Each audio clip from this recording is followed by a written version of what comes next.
And how do I know there's a merciful God? Because I've seen the devil plenty of times. At 65, Burt Lancaster lost the role of a lifetime. Whispers about his private life had reached the wrong ears, and the studio pulled away in fear. For a man who had built his career on strength, charisma, and daring, the rejection cut deeply. Audiences never saw the turmoil behind his blazing smile, but the cost of keeping secrets was enormous. One rumor could end everything. In Hollywood, where image ruled over truth, the wrong story could be deadlier than failure. This was the moment Lancaster realized how fragile success could be. To understand how he reached that precipice, we must return to where it all began, in the streets of New York during the Great Depression. Burt Lancaster was born Burton Stephen Lancaster in 1913 in East Harlem, New York. His parents were working class, his father a postal worker and his mother a homemaker. They raised 5 children in a cramped apartment where money was scarce but discipline was firm.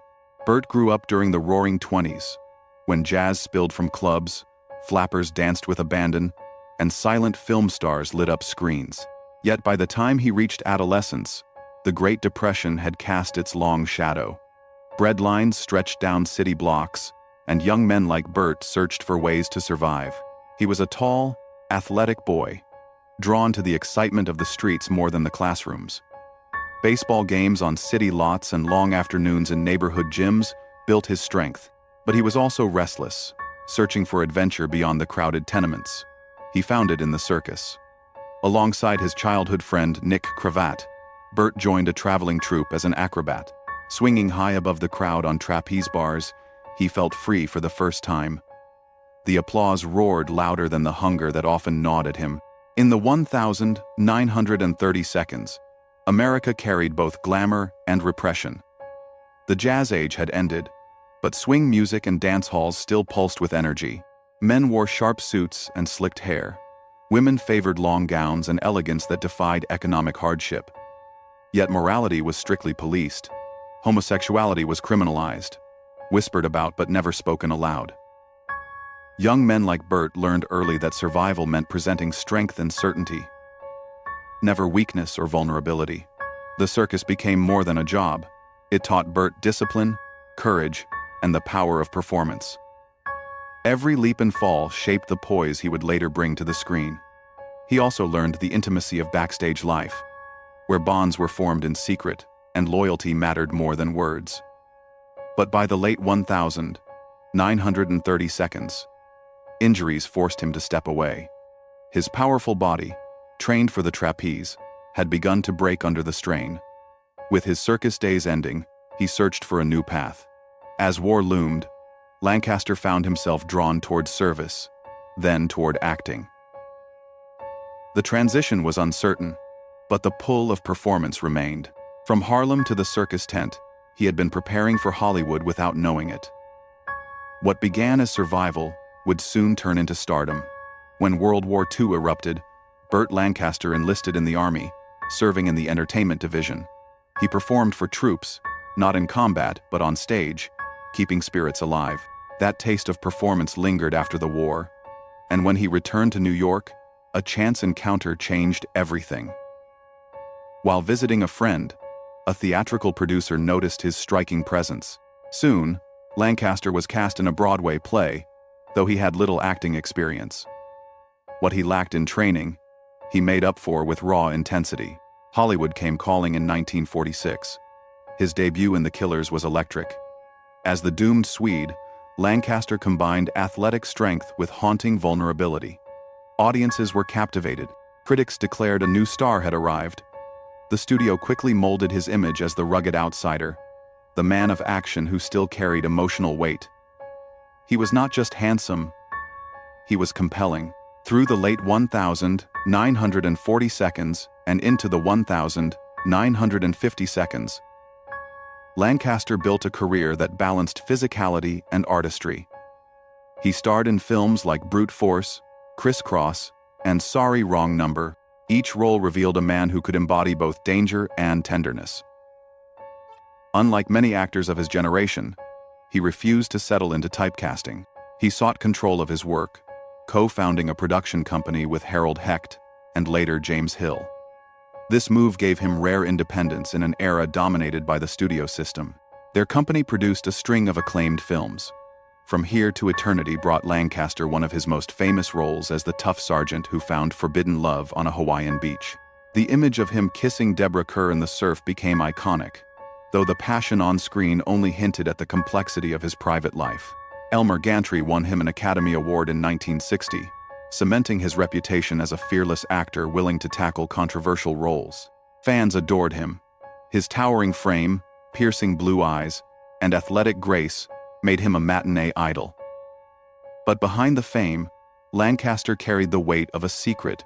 The higher he rose, the greater the pressure to maintain a flawless image. Hollywood demanded masculinity, control, and moral certainty. Any rumor of scandal could topple a career built on strength.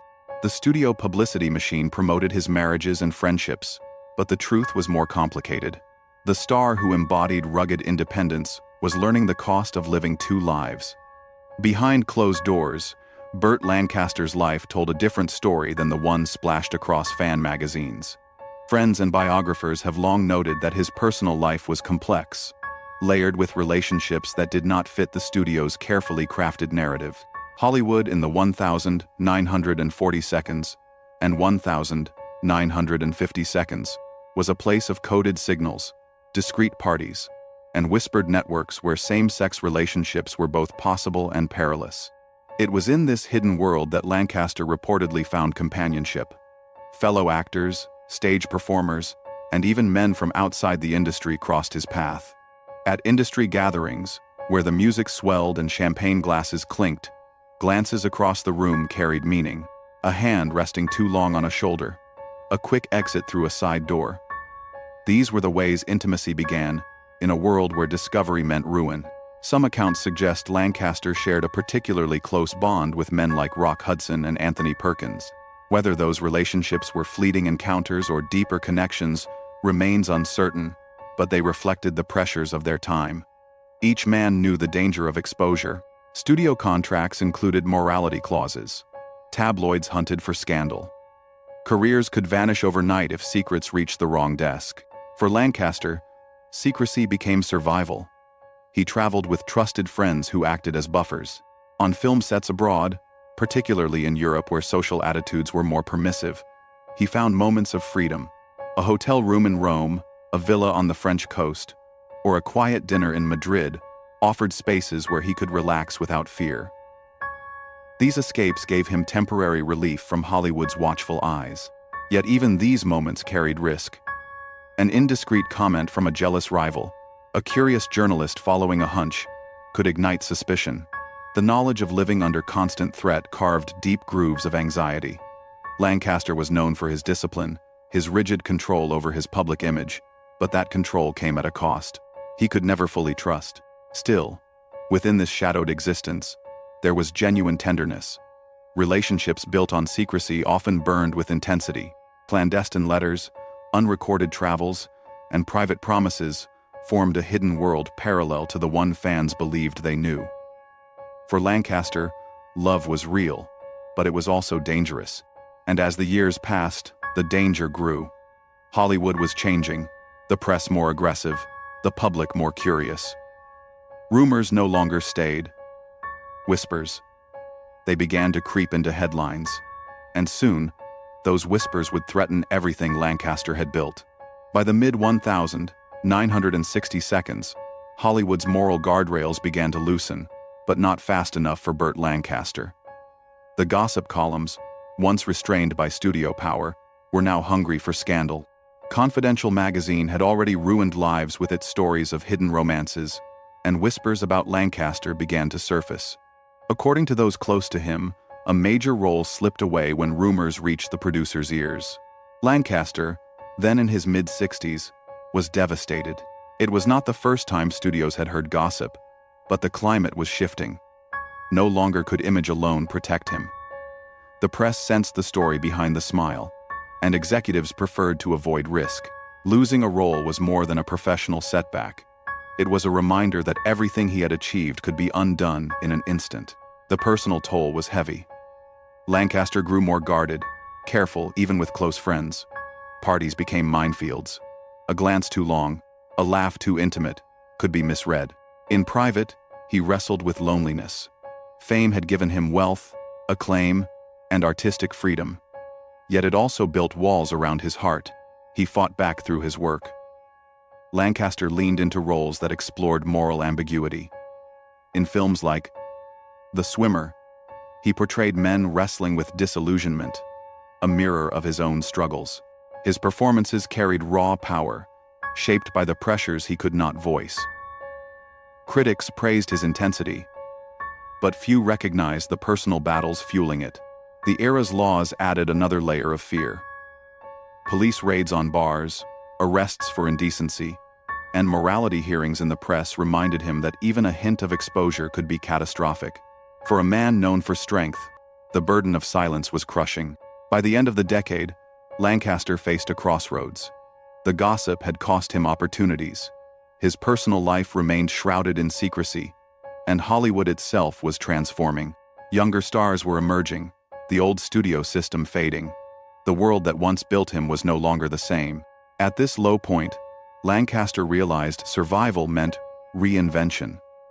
If he could no longer outrun the whispers, he would outlast them by shifting his craft and redefining his legacy. The crisis had scarred him, but it also gave him clarity.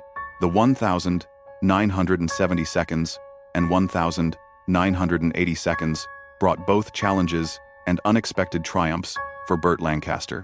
As the studio era collapsed, he found new ground in European cinema, where directors valued his intensity over his image. Films like The Leopard and Conversation Piece showed him as a mature performer, unafraid of vulnerability.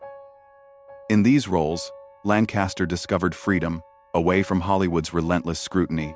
Then came Atlantic City in 1980. As Lou, the weary small-time gangster longing for relevance, Lancaster delivered one of his greatest performances. Critics hailed it as a career renaissance. The role earned him an Academy Award nomination and reminded audiences of his enduring power. Behind the acclaim, however, Lancaster was quietly reflecting on the cost of his double life. Friends recall him becoming more candid in later years. While he never publicly labeled himself, his comments grew more open. He spoke of loneliness, of Hollywood's cruelty, of how fame demanded silence. In an era when younger generations were beginning to come out more freely, Lancaster remained cautious, but he admired their courage. His health began to falter in the late 1,980 seconds. A stroke weakened his body, forcing retirement. Yet even then, he retained his dignity, welcoming friends and family into his home, including those who had shared his private world for decades. In his final years, Lancaster valued connection above image. The walls he had once built began to soften. As society slowly shifted, he became a quiet observer of change. Movements for LGBTQ rights, more open conversations in film and culture, and the fall of the old taboos made him reflect on what might have been. He had lived through decades where authenticity was punished, and though he never fully escaped secrecy, he found peace in knowing the world was moving forward. The man who once symbolized rugged masculinity ended his journey with humility and grace. He had been a star, a fighter, a survivor, but also a man who longed for acceptance. In those final reflections lay his truest legacy, not only as an actor of brilliance, but as a human being who bore the weight of silence and still endured. Burt Lancaster's story is one of brilliance shadowed by secrecy. He soared from the streets of East Harlem to global stardom, captivating audiences with strength, passion, and daring roles. Yet behind the screen, he carried the burden of a hidden truth. In a world that demanded perfection, even whispers of difference could destroy a career. He paid for that silence with lost opportunities and private loneliness. But Lancaster also left behind a legacy of resilience. His performances remain etched into film history, filled with the power of a man who knew struggle and triumph in equal measure. His choices, both public and private, remind us of the cost of living in an age when authenticity was forbidden. His story challenges us to remember the humanity behind the star, the price of silence, and the courage it takes to endure. What do you think Lancaster's life tells us about Hollywood's hidden history? Share your thoughts in the comments. and subscribe for more untold stories of the stars.